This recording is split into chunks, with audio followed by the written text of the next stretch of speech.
एक समय की बात है। एक गांव में मोहन नाम का एक नौजवान रहता था। मोहन का शरीर गठीला और बहुत सुंदर था। मोहन रोज सुबह शहर में काम करने जाता और फिर शाम को अपने गांव लौट आता। गांव और शहर के बीच में एक जंगल पड़ता था। उस जंगल में एक चुड़ैल रहती थी। वो रोज मोहन को जंगल से आते जाते देखती थी। फिर कुछ समय बाद मोहन की शादी राधा नाम की एक बहुत ही सुंदर लड़की से हो जाती है। एक दिन मोहन अपनी पत्नी राधा से कहता है, राधा, मैंने तुमसे कितनी बार कहा है कि तुम मेरे लिए सुबह सुबह खाना बना दिया करो। मैं रोज काम पर देरी से पहुंचता हूँ। मैं क्या करूँ जी, सारा दिन घर के काम करके मैं तो थक जाती हूँ, इसलिए मुझसे सुबह जल्दी नहीं उठा जाता। सुनो जी, मैं तो कहती हूँ क्यों ना हम अपने घर में एक नौकर रख लें। अरे भाग्यवान, अभी हमारी इतनी आमदनी नहीं है कि हम कोई नौकर रख सके। कल से मैं सुबह खाना खुद बना लिया करूँगा। खुश? इतना कहकर मोहन घर से चला जाता है। फिर अगले दिन से मोहन रोज सुबह जल्दी उठकर अपने लिए खाना बनाने लगता है। जब खाना बना ही रहा हूँ तो घर के सभी लोगों के लिए बना लेता हूँ। फिर मोहन रोज सुबह सबके लिए खाना बनाता और शहर में काम करने चला जाता। दूसरी तरफ राधा घर में सारा दिन आराम करती और घर के बाकी काम अपनी सास से करवाती। हे भगवान, ये बुढ़ापे में तू मुझसे किस जन्म का बदला ले रहा है, जो ऐसी बहू को मेरे पल्ले बांध दिया है। फिर कुछ दिनों बाद राधा मोहन से नई साड़ी और गहनों की जिद करती है। मोहन उसे समझाने की कोशिश करता है कि वो अभी ये सब खरीदने में असमर्थ है, लेकिन राधा नहीं मानती और राधा के रोज रोज के नखरों से तंग आकर मोहन गुस्से में घर से निकल जाता है। कब वो जंगल में पहुंच जाता है उसे भी पता नहीं चलता। तभी एक चुड़ैल की नजर मोहन पर पड़ती है। अरे, मैं तो घर से बहुत दूर आ गया हूँ। ओहो, रात भी बहुत हो गई। घर में सब परेशान हो रहे होंगे। फिर मोहन वापस अपने घर की ओर चल पड़ता है।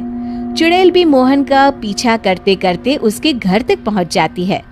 फिर मोहन अपने घर पहुंचकर दरवाजा खटखटाता है। तभी उसकी राधा दरवाजा खोलती है। उसके चेहरे की मुस्कान देख मोहन को थोड़ी हैरानी होती है। फिर राधा कहती है, मुझे माफ कर दीजिए जी, मुझसे गलती हो गई। मैं भूल गई थी कि औरत का असली गहना उसका पति होता है। आगे से मैं आपको कभी नाराज नहीं करूंगी। राधा को अपनी गलती का एहसास हो गया है। ये देखकर मोहन उसे माफ कर देता है। फिर अगले दिन से राधा रोज सवेरे उठकर मोहन के लिए खाना पकाती, घर के सारे काम करती, साथ ही साथ अपनी सास ससुर की खूब सेवा करती। अपनी पत्नी में आए इस परिवर्तन को देख मोहन की खुशी का ठिकाना नहीं रहता।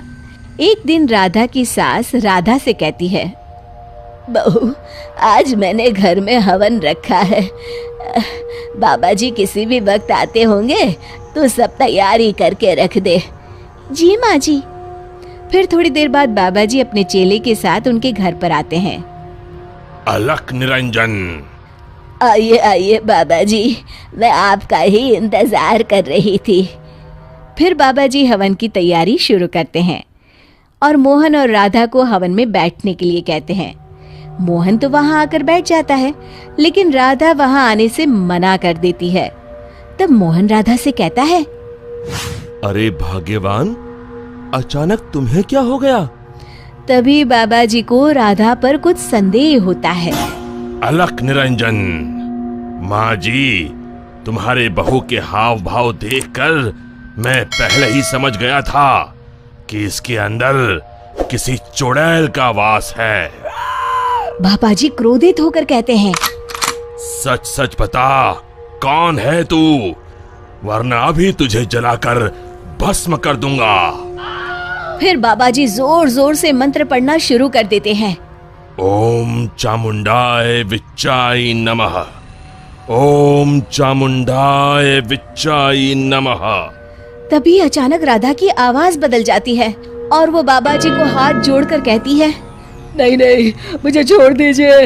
मैं एक चुड़ैल हूँ। मैं रोज मोहन को जंगल से गुजरते हुए देखती थी।